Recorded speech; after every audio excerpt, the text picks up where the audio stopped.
Hey y'all, welcome back to Amina Lee TV. If you've been following my channels and watching my videos, you know that I am on a journey of learning how to trade options. So a couple of days ago, I did a video just kind of detailing out what I would be doing over the next 3.5 weeks and talking about exactly what an option is and the difference between leap trades and day trades. So I rewatched my video, and then I also was doing some more studying, and I realized that I left out a lot of key details and information that would help to understand this better. But I also realized that I feel like it's more that I left out information and gave misinformation. But there are some things that I did explain in an inaccurate way. So I wanted to go back and do just a follow-up to correct a lot of those mistakes and also fill in the blanks. Now, initially, I was going to take the video down, re-record it, and just, put up a new video. But I said, you know what? No, this is part of the process. This is part of the challenges of learning. And it also helps me to really make sure I solidify how much I retain and how much I really do understand. So what I'm going to do is I'm going to play the video. We'll listen to it together, and then I'll fill in the blanks as we go along. I'm not going to start from the beginning. I'm going to start from where I just jump into explaining what an option is, and then, like I said, we'll go from there. Leap trading is. Let's recap or go over what an option is.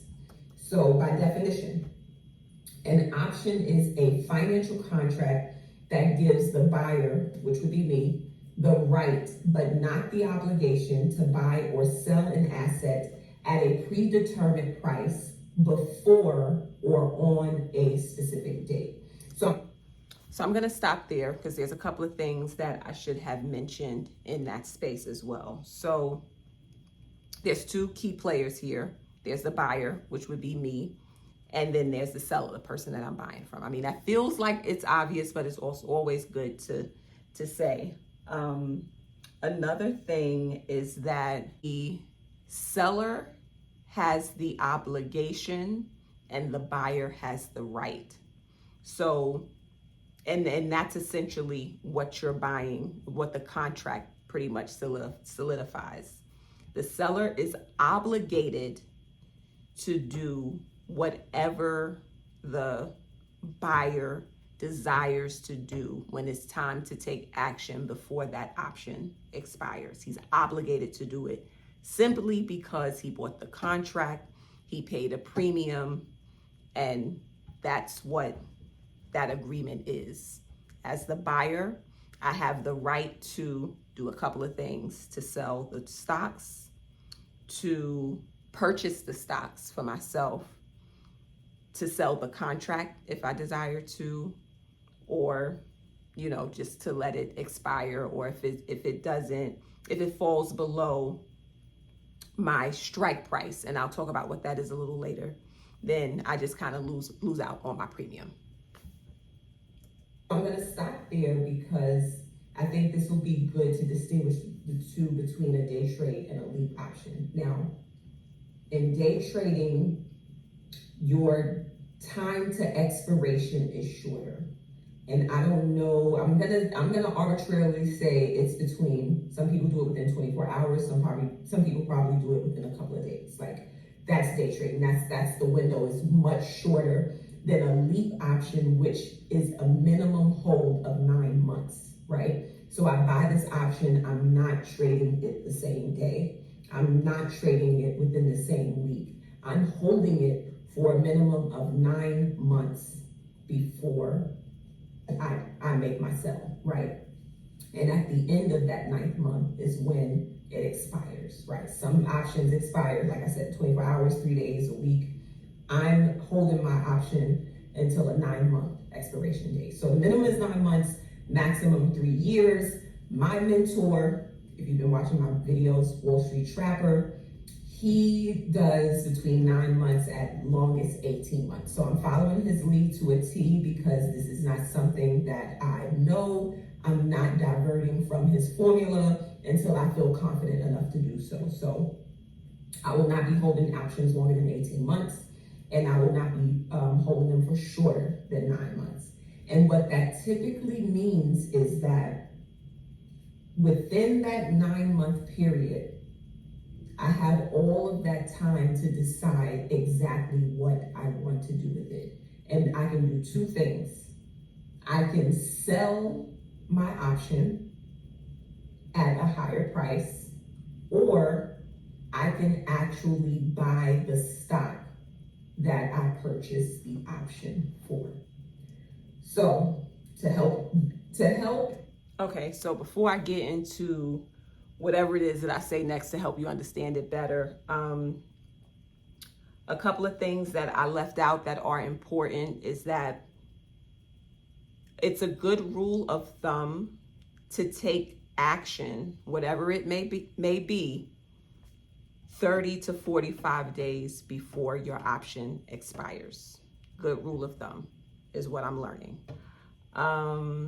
Let's see, is there anything else in there? There are at least 3 things that you can do.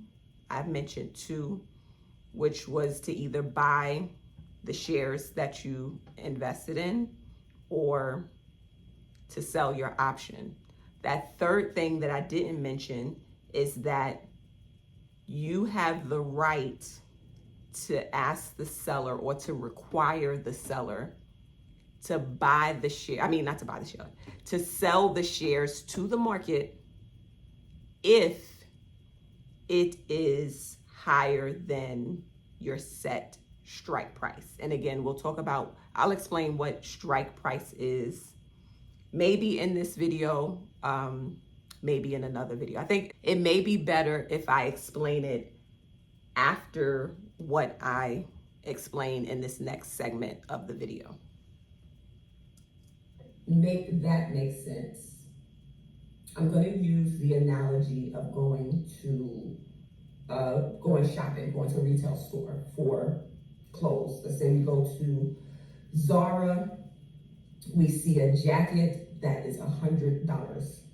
The designer is there, and you tell the designer, listen, I'm going to give you $20 to hold this jacket for me at today's price of $100. So essentially, my $20 bought an insurance policy on this jacket to ensure that I can hold it for 9 months at $100, right? Now, within that 9 months, if that jacket goes up to $200, let's say 3 months from the date that I purchased, 3 months from today, which is the date that I purchased it, if it goes up to $200, I can then do one of 2 things. I can buy the jacket for myself at $100, then sell it to the market at its current price of $200, which gives me a profit, right, of $200, right? So I bought it. No, not $200. It gives me a profit of $100 because I bought it at the price that I locked in its value, $400. Okay, so what I forgot to mention here, which is very, very important, is that policy covers 100 jackets in this case, right? Because contracts are sold wholesale. In no scenario will you ever be able to buy just a contract that only has 1 share. So that's what's missing there. That's where the disconnect is. 1 contract is equivalent to 100 shares of the stock that you're investing in, right? You're not buying the stock. You have the right to 100 jackets, in this case, using that analogy. And another piece that I left out, and this is where strike price comes in. You have 100 jackets that currently has a value of $100. You look at those jackets and you say, I think within the next 9 months to a year, those jackets are going to be worth $200. That's your strike price. I left that out as well. Once you select what that strike price is, which is your prediction of whether it is going to increase from what it's worth today, that's your strike price. And you get to choose that. And I guess I'll do a video showing you the platform where it shows the strike price, where it shows the expiration date and what you're investing in. Now, if the jacket meets your strike price and goes anything beyond it, that is your profit if you decide to enforce your right to have the seller sell the shares on the market. I'm gonna pause a little bit and explain that piece, right? So 1 contract equals 100 shares. You can buy the contract at let's say it's $8 per share. 8 times 100, it'll be $800 for the contract, which is the policy to hold it at that current value of $100, right? If the jacket's value increase within the 9-month period, let's say the jacket goes up to $200, you have the right to purchase those jackets at the price that you locked in at $100. You have the right to ask the seller to sell the shares. You will receive every dollar over your strike price. Strike price is 200. It went up to 200. You'll get $100 of profit, right? 100 times 100. That'll be what you receive in profit. I hope this makes sense. If it goes up to, let's use a bigger number. If it goes up to 300, you say, seller, sell those shares on the market because I want my profit of $200. 200 times 100, he keeps the original value for himself. But you get anything you predicted and over. You predicted that it would go up to 200, which is $100 more than its original value. You get $100. If it goes to 300, you get $200. That is how your profit is determined. What else? Did I leave out anything else? No, I think that's it. I think that's it for this part. Let's press play. Now, or I could sell my insurance policy that I purchased to another options trader at a higher price because the stock has more value. I'm gonna pause, let that sink in. And I hope that makes sense. I'm gonna say it again. An option is very much like an insurance policy. You go to the person that owns the stock at the current price. Price on the market is $100. You say, hey, I want to insure this stock or this jacket for simplification's sake at the current sale price of $100, and I want to hold it for 9 months at $100. Any time between the date that I buy it and 9 months, depending on whether or not it goes up or down, I can make a decision at any point to either buy the jacket for myself and resell it, or I can sell my insurance policy at a higher price if the stock is worth more than what I initially purchased the insurance policy for. I don't think it gets any more simpler than that. Okay, so yeah, so that is also accurate. You can sell your contract if you choose to. I just left out that you can also have the seller sell the shares. Sell the shares, get your cash out, and that's the end of that. He got the premium, he got the $100 times 100 shares, and you get the profit of what you predicted and then some if it's higher. Did I forget anything else?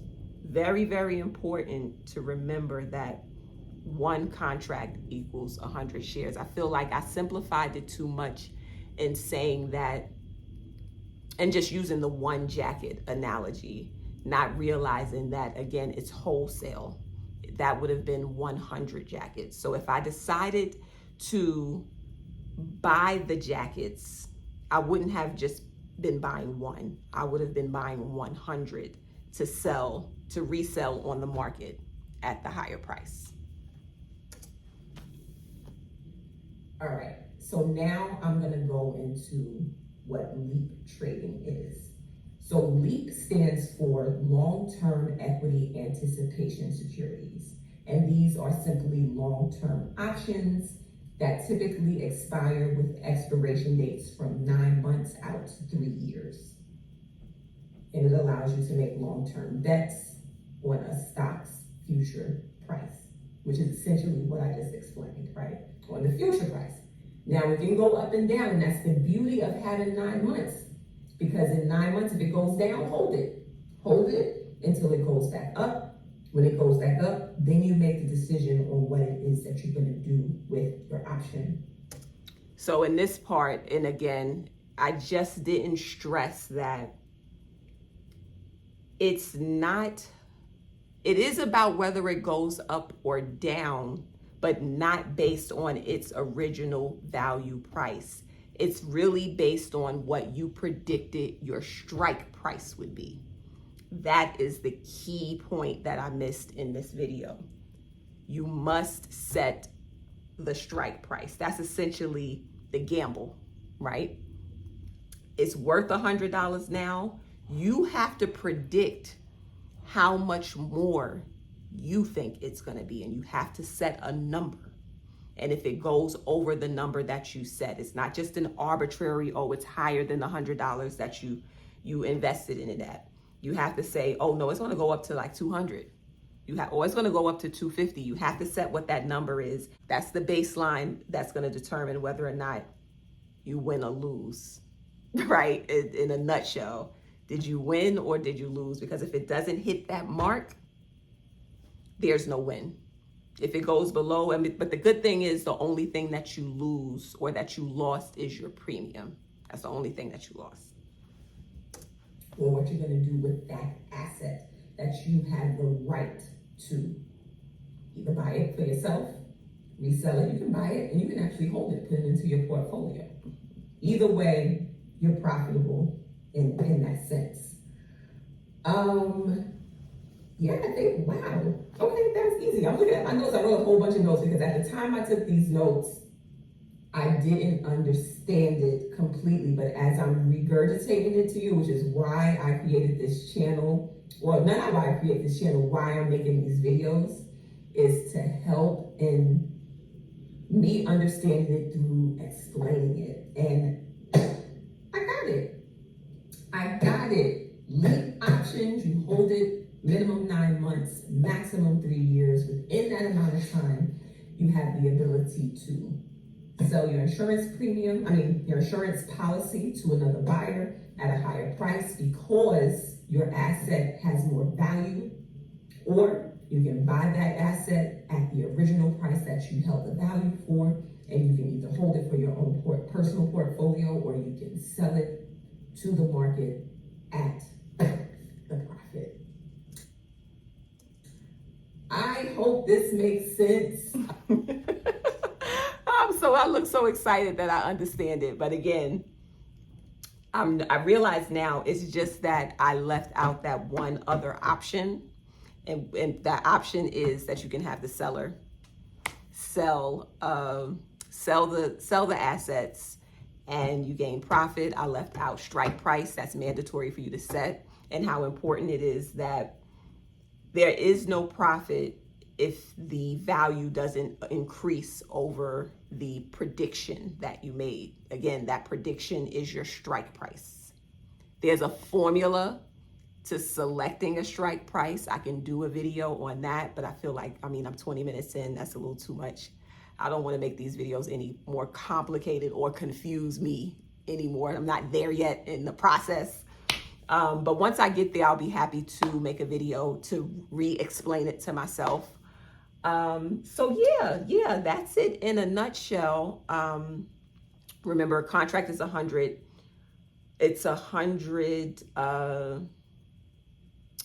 it's 100, what do you call them? What are they called? One contract equals 100 stocks. You got to set a strike price. 9 months to 3 years. Good rule of thumb. Get out 30 to 45 days before the expiration date. All right, y'all. That's it for today. And if you have any questions, definitely put them in the comment section below. If there's anything you feel like that needs to be clarified, like, you know what, none of it made sense, let me know. Tell me exactly where you might be like, can you re-explain that? Again, I'll either respond in the comments or I'll be happy to re-record another video again. And I'll see you in the next video to talk more about maybe different formulas on what should be done in order to decide which options to buy, and then how you're going to set your strike price. See you in the next video.